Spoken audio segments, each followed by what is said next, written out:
Bonjour, Nelly Bonner, je suis consultante avant-vente pour Orange Business Services et depuis 7 ans, je suis bénévole à l'association Nos quartiers ont des talents, donc NQT qui a pour mission, pour raison d'être, d'accompagner les jeunes diplômés dans leur recherche d'emploi. Je suis marraine, j'accompagne des jeunes et je propose aussi des ateliers en physique dans les écoles notamment. Et aujourd'hui, je propose une version vidéo d'un de mes ateliers qui est la prise de parole en public. La prise de parole. Et en plus, en public, c'est un grand débat car nous ne sommes pas tous égaux dans notre aisance à nous exprimer en public. Parler en public, je vais vous rassurer, ce n'est pas un don, cela s'apprend et surtout, ça se perfectionne. Une nature timide peut devenir un formidable orateur. Aborder ce sujet en 4 étapes, donc les éléments essentiels du discours, le plan et la préparation, l'interaction avec le public et la gestion du stress. 3 éléments essentiels composent 100% du discours. Donc le paraverbal pour le débit, le volume, l'intonation, le verbal pour les mots et le contenu, et le non-verbal pour le geste, la posture, le sourire. D'après vous, pour 100% du discours, quelle est la part de chacun de ces 3 éléments? Pas forcément évident, hein. Est-ce que c'est le verbal qui représente 50% du discours? Est-ce que le paraverbal en représente 35 ou peut-être 15? Bon, je suis sympa, je vais vous partager un indice à travers une vidéo. Je vous laisse observer et écouter. Qu'est-ce qui se passe? Qu'est-ce que vous faites? Grace est en train de me dire mentalement où elle a caché les clés de la voiture. Si je les trouve, c'est moi qui conduis. Alors vous jouez les médiums maintenant? Oh non, non, non, non. Ce n'est que de la science. Concentre-toi, Grace. Ne communique que par la pensée. Avant, arrière, gauche, droite. Où est la science là-dedans? Il t'a vu cacher les clés. Des toilettes pour hommes? Impossible de voir.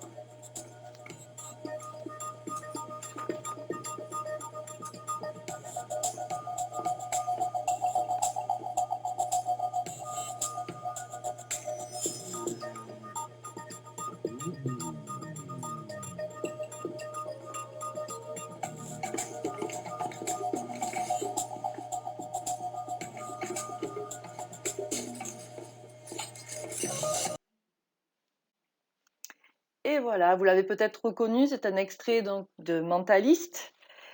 Et alors, avez-vous deviné qui a la place sur le podium, les 50% de la communication? Donc vous l'avez compris, c'est le non-verbal qui remporte le podium. Donc la communication non-verbale est un phénomène continu par lequel passe plus de 50% de l'information. Que vous parliez ou non, votre corps parle pour vous quand cela va bien et contre vous quand cela va mal, mais il parle. Et celui de votre interlocuteur en fait autant. D'ailleurs, je vais vous partager une anecdote. En tant que consultante avant-vente, donc j'étais en soutenance avec mon équipe chez un client. Donc nous étions debout, puis les clients assis, donc les décideurs. Et puis à un moment donné, dans notre pitch, je perçois qu'un des décideurs passe d'une position plutôt proche de la table, genoux pliés, enfin bien assis quoi, à une position plus en arrière, donc les jambes un peu plus allongées et plus en arrière sur son fauteuil, les bras croisés. Et bon ben, ça m'a tilté, hein, communication non verbale. J'ai compris qu'il y a quelque chose qui n'allait pas dans notre pitch, dans ce qu'on venait de dire, quoi. Donc là, ça m'a permis d'ajuster notre discours et surtout de revenir sur ce qui a été dit pour apporter des précisions et débloquer cette situation. Donc voilà, peut-être qu'à partir d'aujourd'hui, vous ne verrez plus le non-verbal de la même manière. Je vais vous donner une autre astuce, hein. Observez plutôt les jambes, les bras de votre interlocuteur, car le visage, on arrive plus ou moins à le maîtriser, mais moins le reste. Nous le dirons jamais assez. Il faut mener une réflexion en amont, se préparer bien avant, comme tout sportif. On ne se présente pas en compétition sans s'être échauffé, préparé avant, mais là c'est pareil. Donc préparez-vous des semaines avant, minimum 2 jours avant, et posez-vous la question, qu'est-ce que j'ai voulu dire? Quel est mon message principal? Car la tentation est grande de s'égarer vers d'autres sujets, de résumer sa réflexion, c'est compliqué. Mais posez-vous cette question-là. Aussi, ou faites-vous aider, il y aura toujours quelqu'un pour vous écouter. Si ce n'est pas le cas, enregistrez-vous, réécoutez-vous. Comment vais-je commencer et conclure? Quelle est ma problématique? Mon ouverture, mon accroche? Les 30 premières secondes sont capitales. D'ailleurs, vous connaissez peut-être les TED, sinon je vous invite vivement à regarder quelques-uns sur YouTube, hein. C'est un service de conférences organisé au niveau international, ou l'art de parler en public, hein. Ce sont des conférences de 20 minutes. Le but est de diffuser des idées, donc beaucoup de personnes se prêtent à l'exercice et je vous invite, j'attire votre attention sur l'introduction, voilà. Beaucoup utilisent l'anecdote. Voilà, donc avant d'aborder le sujet, un élément donc qui a rien à voir, enfin qu'on pense que qui a rien à voir avec le sujet et puis après la liaison est faite un peu plus tard, qui permet de surprendre et surtout de captiver dès le départ l'attention de son public et je m'étais prêtée à l'exercice, je partage une expérience personnelle, donc chez Orange Business Services, hein, j'ai fait partie, donc du projet, Comité Jeunes, donc en parallèle de notre métier. Heu, donc j'avais pour mission, en équipe, de proposer des changements internes. Voilà, donc on devait réfléchir, et nous, ça s'est concrétisé par un jeu. Voilà, un jeu de rôle entre le manager et ses collaborateurs, pour améliorer la qualité de vie au travail, la relation aussi entre manager et managé et donc il a fallu convaincre le codir, hein, parce qu'une fois le projet adopté, il faut le déployer, hein, ça coûte quelques sous aussi, donc il fallait, non seulement présenter notre business plan, mais en plus convaincre, voilà. Donc tout ça pour vous dire que j'avais démarré la présentation, hein, je m'étais mis d'accord à l'équipe en affichant un pot de yaourt. Alors ça a eu pour effet de les surprendre et «Qu'est-ce qu'ils nous font quoi, un pot de yaourt?» Et puis de démarrer en disant, «Ce qu'on fait à l'intérieur se voit à l'extérieur». C'est ni plus ni moins qu'une adaptation du célèbre slogan des yaourts au bifidus actif. Et puis paf, après j'ai enchaîné sur la qualité de vie au travail, que nos transformations et de se sentir bien en interne chez Orange, eh ben, va forcément avoir un impact positif externe sur notre business. Voilà, donc c'est une expérience que je vous invite vraiment à oser et à pratiquer et je vous assure que ça fonctionne et ça a vraiment un impact positif sur, vos auditeurs. Quel est votre objectif? De convaincre, d'informer, sensibiliser, faire agir? Quel est l'auditoire et ses attentes, son niveau de connaissance et freins actuels?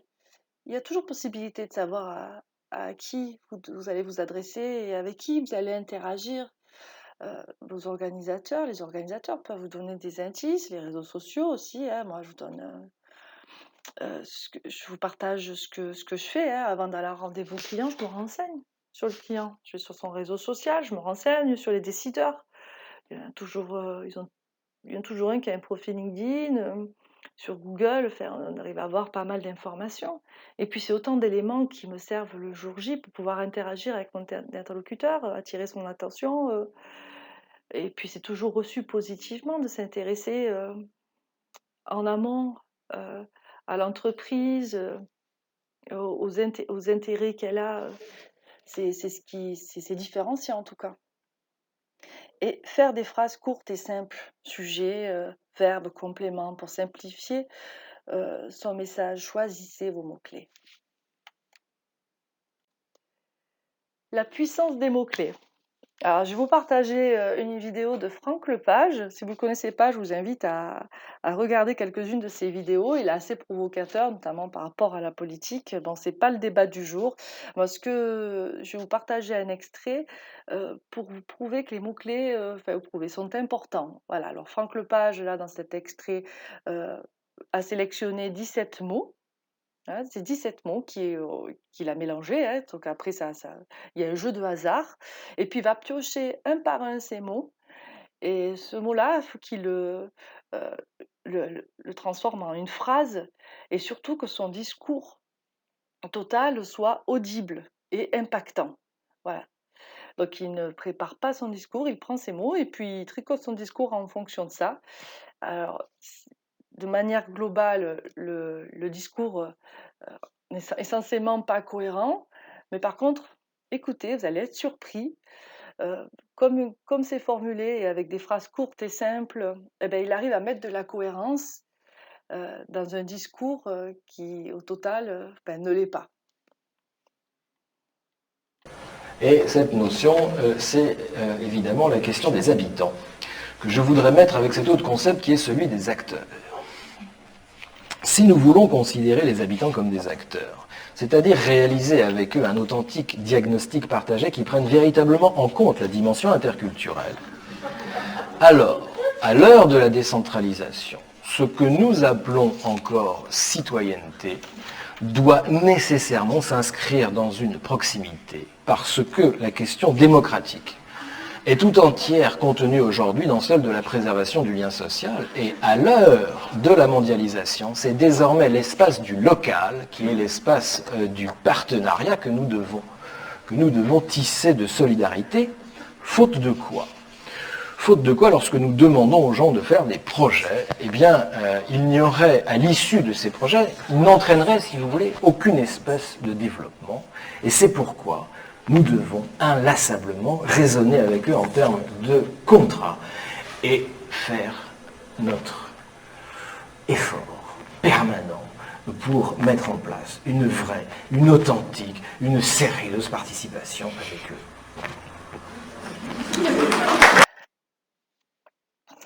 Voilà, Franck Lepage, c'est pas mal. Et bon, quand j'anime mes ateliers en physique, c'est un exercice que je vous fais faire, hein, voilà. Donc je prépare 17 mots au format papier, je les mélange bien, et puis j'ai remarqué que les étudiants adoraient à se prêter à l'exercice, et surtout lorsqu'on débriefe, donc on a tous la même conclusion. Vraiment, ça a l'air concluant, impactant, alors que si on analyse vraiment ce qui a été dit, c'est pas le cas. Donc la puissance des mots-clés, hein, à ne pas négliger des phrases courtes.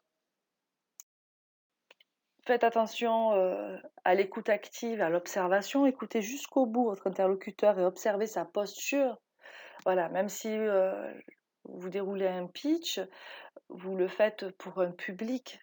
Ce qui est magique à ce moment-là, c'est que vous avez vraiment ce temps, cette parenthèse privilégiée pour pouvoir échanger avec des personnes et débattre sur un sujet.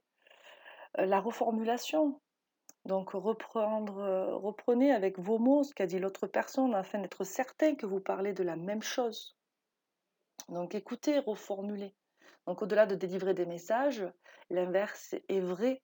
Et c'est comme ça qu'on enrichit le discours et que la présentation est réussie.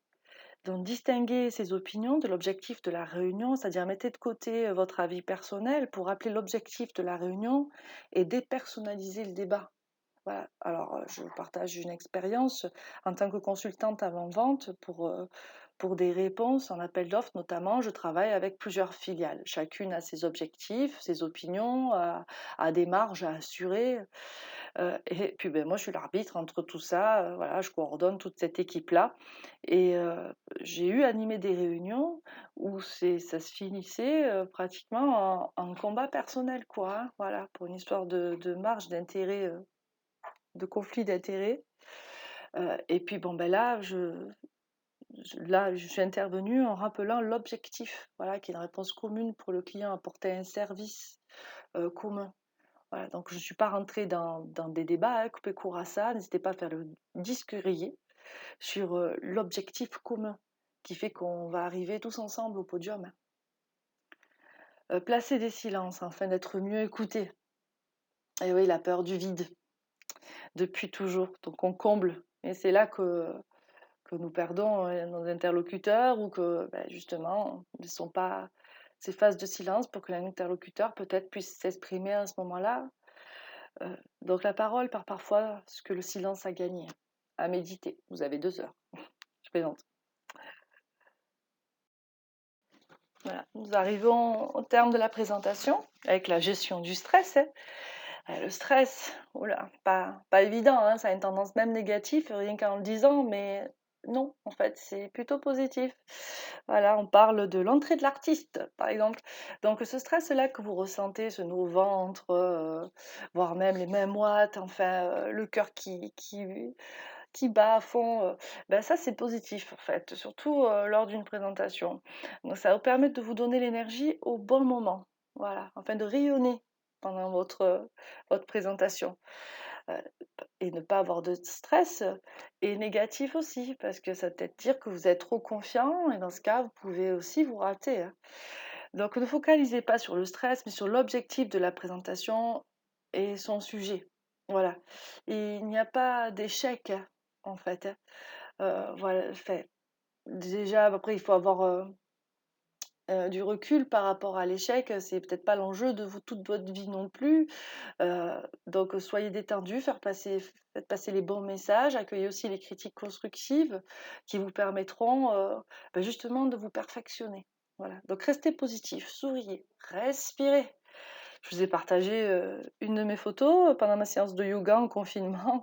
Donc, je pratique le yoga et ce que je retiens, ce qui me plaît à travers le yoga, c'est tous ces jeux de respiration. Voilà. Donc, rien que 3 grandes respirations avant d'effectuer votre présentation. Testez, vous allez voir rien que ça. Voilà. Inspirez, expirez profondément.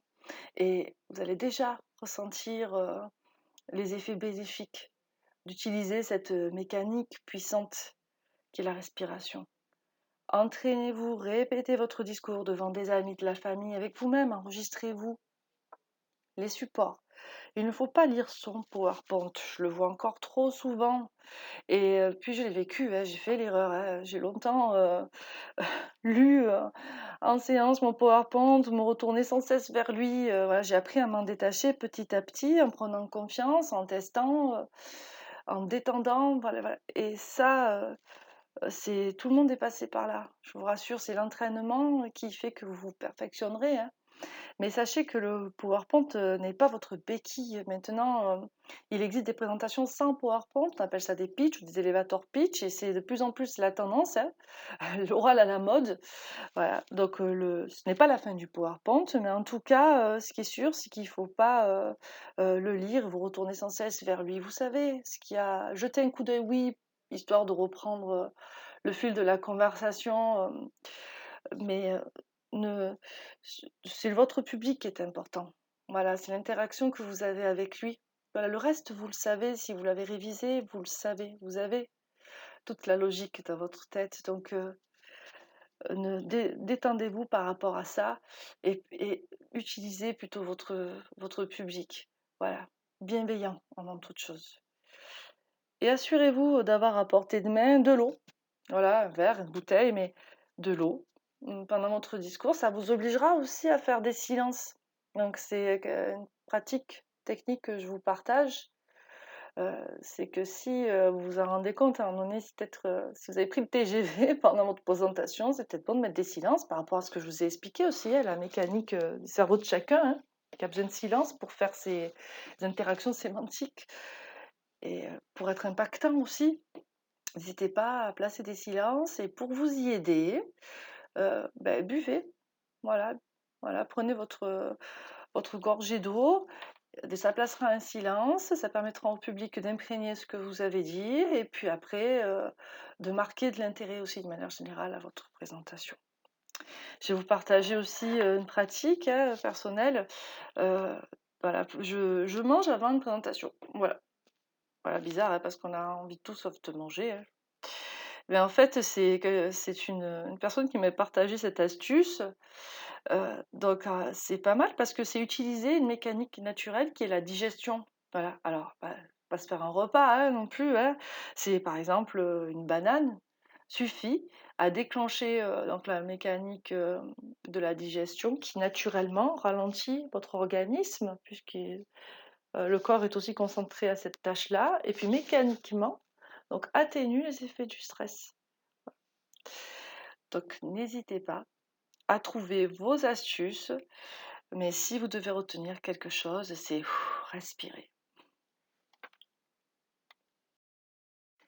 Une prise de parole qui fonctionne, une prise de parole authentique, qui vous ressemble. Pour progresser, il faut oser, il faut pratiquer.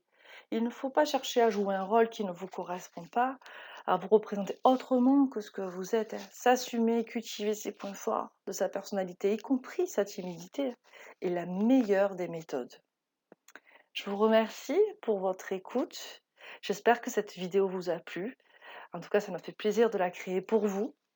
Je reste évidemment à votre écoute, hein. N'hésitez pas à me faire remonter à travers vos organisateurs, donc ce que vous en avez pensé, votre avis, vos critiques, qui me permettront aussi d'évoluer. J'espère voilà, pouvoir animer de nouveau des ateliers en physique car vous l'avez compris, il n'y a pas mieux que l'interaction physique avec ses auditeurs, c'est ce qu'il y a de plus riche. Prenez soin de vous et à bientôt.